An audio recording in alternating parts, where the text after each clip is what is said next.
Okay, here we go. It is Wednesday, January 15th. We talk about a promotion within the Cleveland Browns and what that might mean for the NFL Draft. We look into some comments made by Steph Curry. Another day, another Roki Sasaki update. And we're going to recap some TGL action for the first time on this show.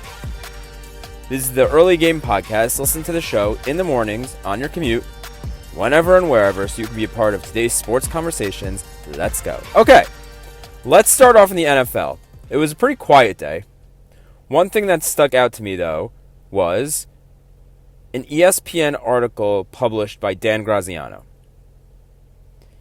And the article was making predictions about which head coach vacancies will be filled by who.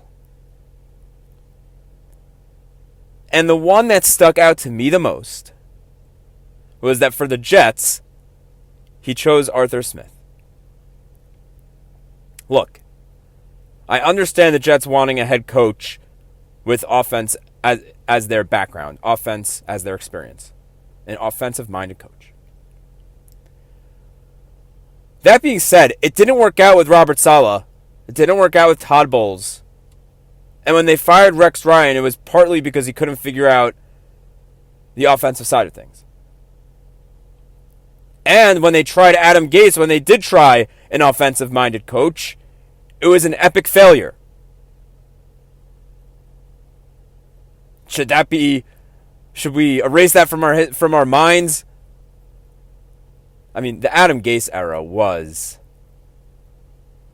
spectacular, and you can, if you're a Jets fan, you can use the word spectacular there in the worst way possible, a spectacular failure.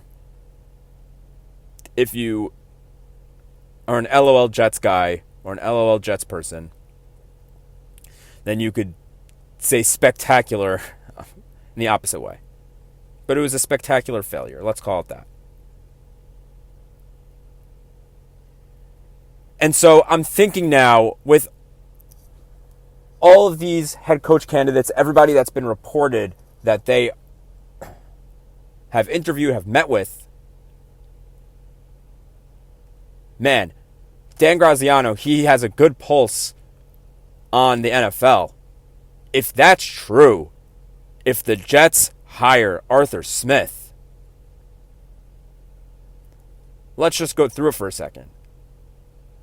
Who's the offensive coordinator for the Titans in 2019 and 2020? Keep in mind, he was under Mike Vrabel. He's also now in the AFC East, so it would definitely be fascinating from that perspective. He was his offensive coordinator. Now, in the second year in Tennessee, in his second year in Tennessee, he ranked second in yards. He was fourth in points in the NFL. Their offense, Tennessee's offense. But then he became head coach of the Falcons.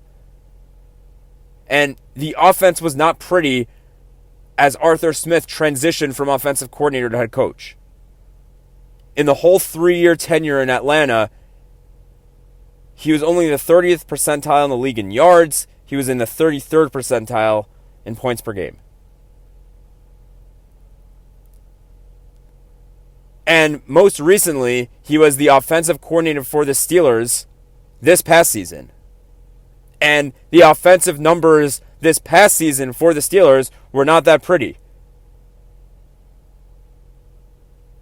They ranked 23rd in the league in points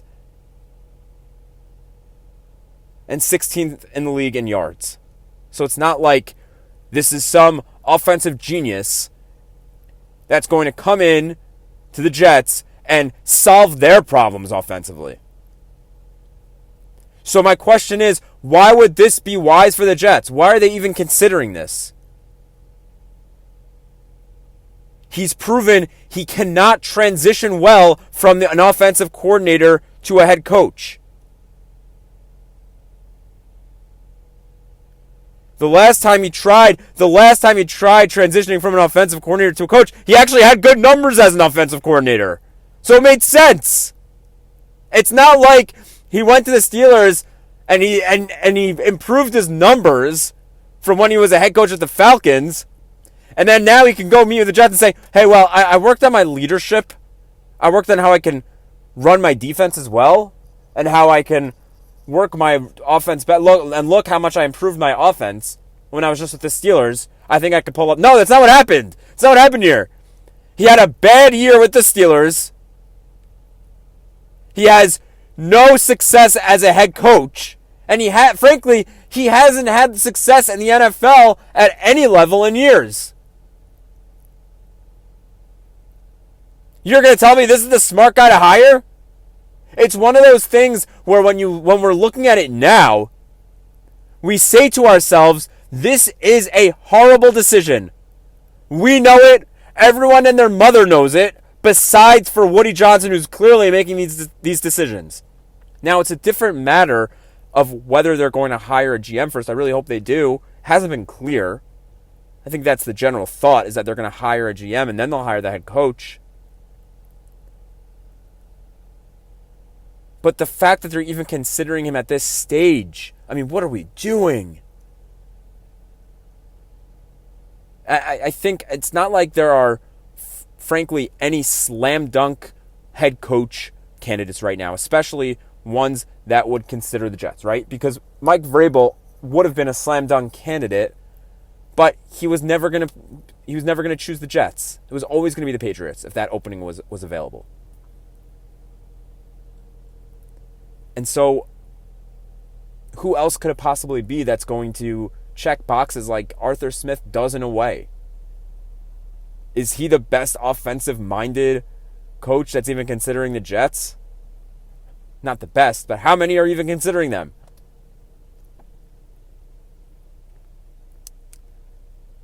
Okay.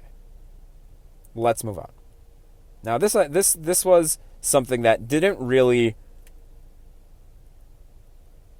hit me as being newsworthy when I first saw it. But then I kind of dug into it a little more, and I found it interesting. So the Browns yesterday promoted tight end coach Tommy Rees to be their offensive coordinator.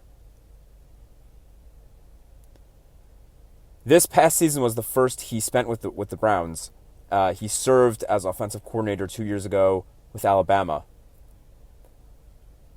Obviously, it was a super disappointing year for the Browns, and not really all their fault at all, with the whole Deshaun Watson situation. They actually kept it interesting. I know they ended up with the second overall pick, but they kept it interesting at least until halfway through the season.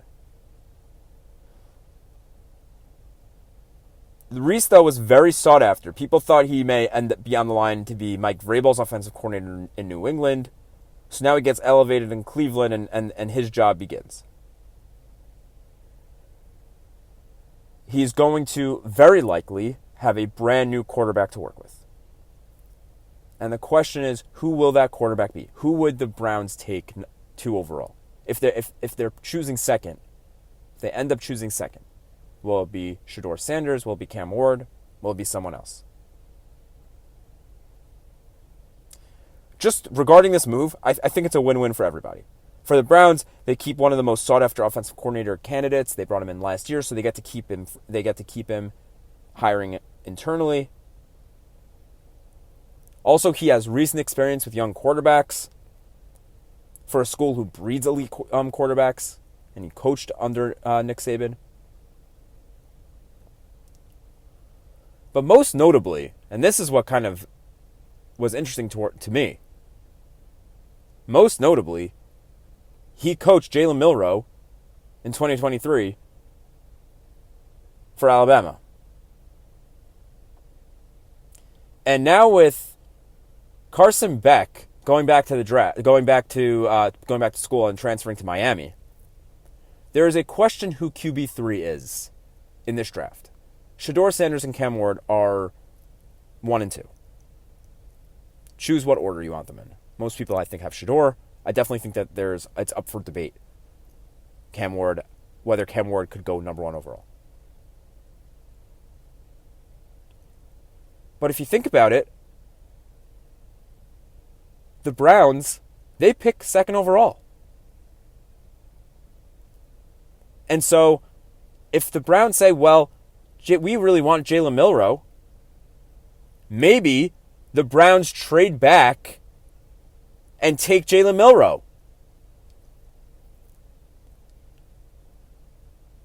Why not take a quarterback who had success under Tommy Rees, under the Browns offensive coordinator? Just to review, in 2023, Milroe threw 23 touchdowns, 2,834 yards. He finished 6th in the Heisman that year. Could it be smarter to in this draft, known for being relatively weak at the quarterback position, for them to take somebody who they know has success with their offensive coordinator? Why not go get the known commodity? Get who you know you can have success with. And let me say, that makes things really, really interesting. Say Jalen Milroe doesn't project to go, if the Browns don't take him, doesn't project to go in the top 10. Say other teams are not projecting him that high. They don't want him. They don't want to work with him. He had a couple of stinkers this past year that if you go back and look at the tape, not Next to Nose podcast. He had a couple of stinkers, and it could be, who knows where he ends up getting taken, but he's certainly not right now in that conversation of top 5, right? So why can't the Browns say, well, I know what we're going to get in Jalen Milroe. I know we can have success with him. Let's trade down, get some more assets, and take our guy that we know we can win with. Or we at least know what we're getting. That then clears the way, because we've been saying for the last week and a half, well, what are the Giants going to do now that they slipped down to 4? Maybe that clears the way for the Giants to either trade up or for Shedeur Sanders or Cam Ward to fall to them. But maybe the Giants trade up to 2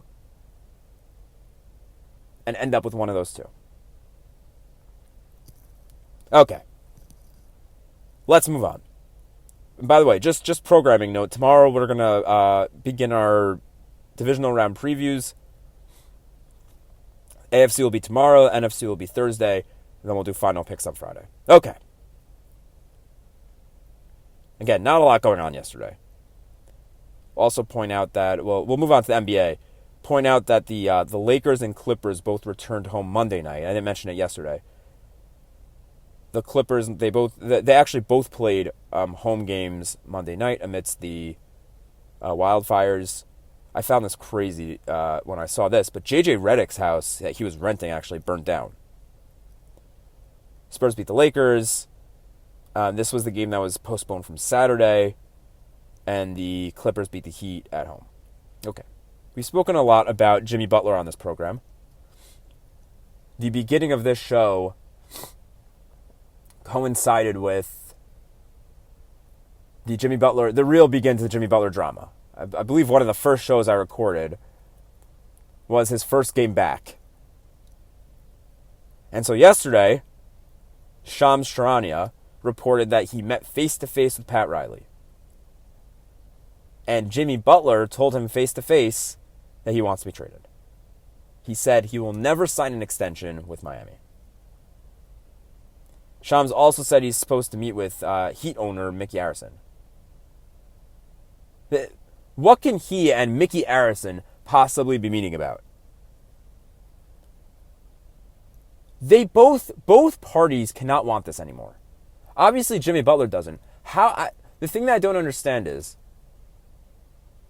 how could the Heat act like they want it? They still want him. It's so obvious that they don't. That they shouldn't want him. And so, why can't they just tell Jimmy Butler, okay, Jimmy, thanks for a couple of good years. Deep down we know, and they won't say this, but they're thinking to themselves, we know that you're a diva. We're going to trade you. Go home.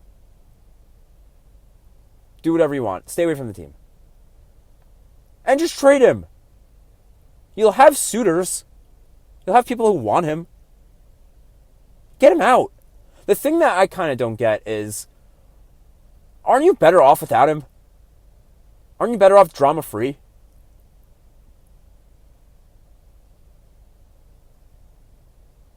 I've mentioned it before on here. The Heat are the 7th seed in the East. They can make some sort of run. They can make some sort of noise. Why don't they get rid of the distraction? Either get picks or bring back some impact player in return for him, some young impact player, maybe. But the further you go along, the more you sacrifice here, if you're the Heat, from a winning perspective. Because each game is going to matter. They're the 7th seed now, and you need to be in the top 6 to not play in the play-in. So every game matters here. And it's important to not play in the play-in. If I were the Heat, I'd trade Jimmy Butler today. There's has to be interest for him. Or not today, but soon. And stop fighting with him. Just get it done. Meanwhile, we had another star NBA player making headlines yesterday. And this was super interesting to me. So, the Warriors are currently 19-20. They're 7-17 since November 23rd. They got off to a great start. Not so great since. They started out 12-3. So Steve Kerr spoke the other day to the media about the state of the franchise. And I found this the way Steve Kerr's line of thinking and Steph's line of thinking. Fascinating. So he said him, Steph, and Draymond would definitely benefit from trading picks or young players for a player who can help them now. He said, that being said, as longtime members of the team and all-time franchise players and coach, they don't want them to sacrifice the future.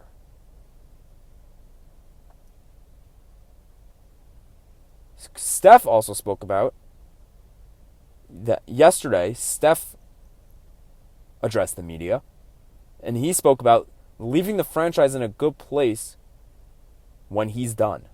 Man, that's a wild thing to say. I have never heard a player speak in that way. I've never heard a player not want their team to improve in the short term so that the team can be successful long term. You know, when I was younger following the NBA, it was all about LeBron. But Steph has really shaped, I think, what today's NBA is like. Obviously, a lot more three-point shooting. That's a direct result of the way Steph plays. I have never heard a star athlete of his caliber, or of, frankly, any caliber, speak like that. Granted, he can. He's won 4 championships with Golden State. So, in his mind, he could be saying, look, I had a lot of success. Do I want more championships? Yeah. But the year after I retire, whenever that is, and when I'm being inducted into the Warriors Hall of Fame, the Warriors Ring of Honor, I want them to be fielding a competitive team that night. That night when they retire my number, I want to see a win. I don't want them to be handcuffed for years because in 2024, 2025, we traded the entire world for somebody who didn't really even make a difference.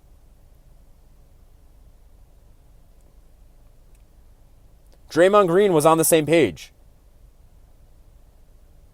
He apparently advised this past summer against a trade for Lauri Markkanen.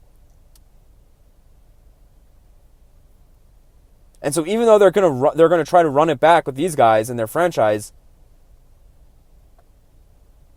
maybe there's a better way to accomplish long-term success than trading the young assets and picks that they currently have. But here's the thing. If that's their mindset, why not blow the whole thing up? Trade Steph. Trade Draymond. Trade Steve Kerr. Yeah, I said it. It happens. Doc Rivers, I believe, a few years ago got traded from Boston to the Clippers. Trade Steve Kerr. Trade Draymond. Trade Steph. They've done everything they could. They've accomplished a ton. 4 championships. Klay Thompson left already.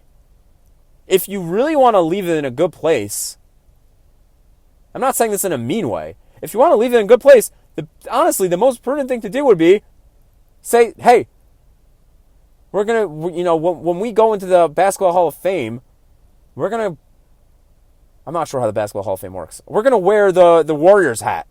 I don't know if that's how it works. Trade us now.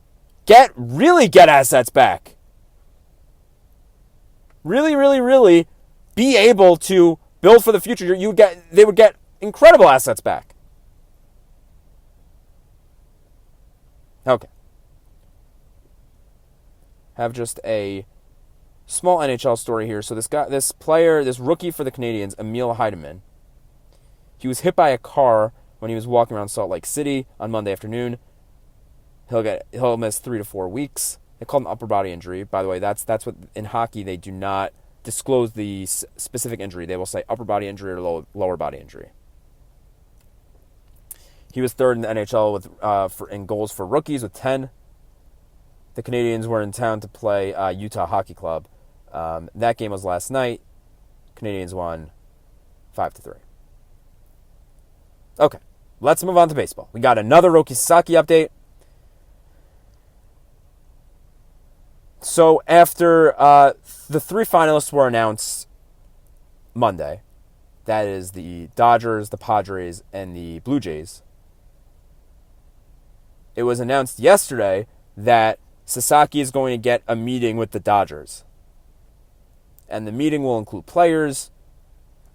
It's believed he had meetings in both San Diego and in Toronto. And so this will be his meeting with the Dodgers in that ilk. Buster Olney tweeted yesterday, in Roki Sasaki's past meetings with the teams, he has come across as a very quiet, very serious person.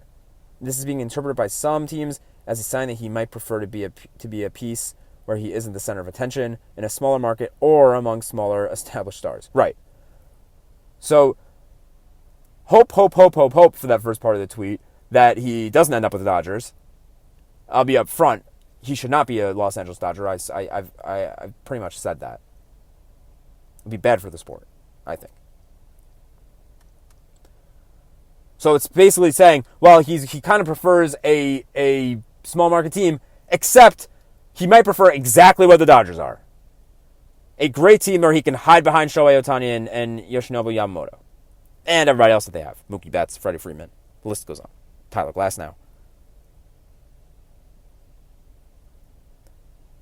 The Padres and the Blue Jays fit the mold for a small market team, but the Dodgers are a big team with big stars. Obviously, the Japanese footprint,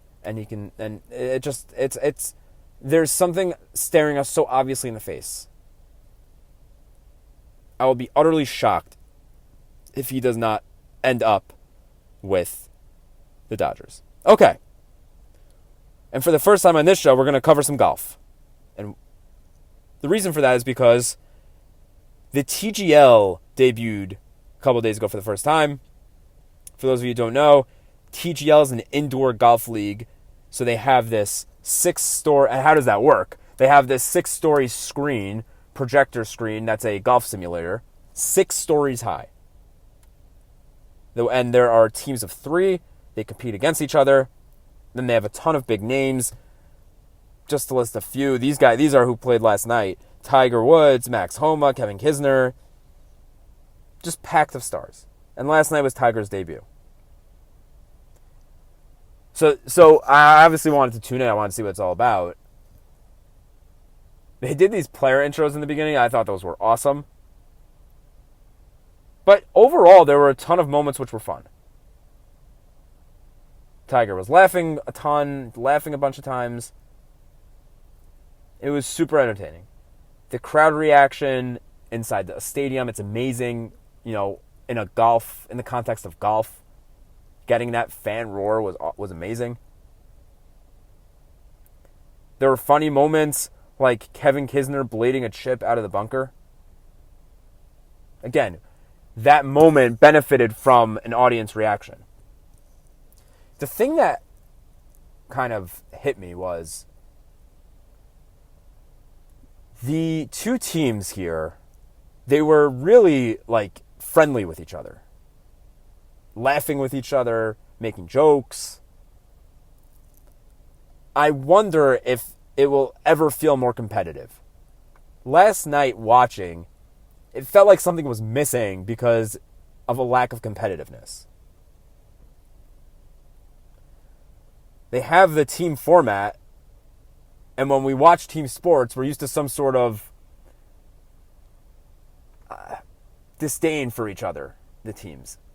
I don't know if disdain might be a little strong, just definitely not as friendly as this seemed last night in TGL. Don't get me wrong, it was still a ton of fun with both teams laughing. And they were talking the whole time. It was fun. I just wonder if it'll continue like that. Will I become a fan of a team, and will I despise other teams like I do in any other sport? We saw personalities shine last night that we don't normally in a normal golf tournament. Tiger Woods you really got to see his personality as he was playing. We never really got to see that. He was mic'd up. So we got a ton of really great reactions from him. But for now, I just think this is fun. Cool start for the TGL. I definitely think that they got my attention, and I will continue watching in the future. Okay, that's the show. Tomorrow we preview the AFC divisional round matchups. Obviously, we'll cover whatever big storylines there are in sports. Have a wonderful day.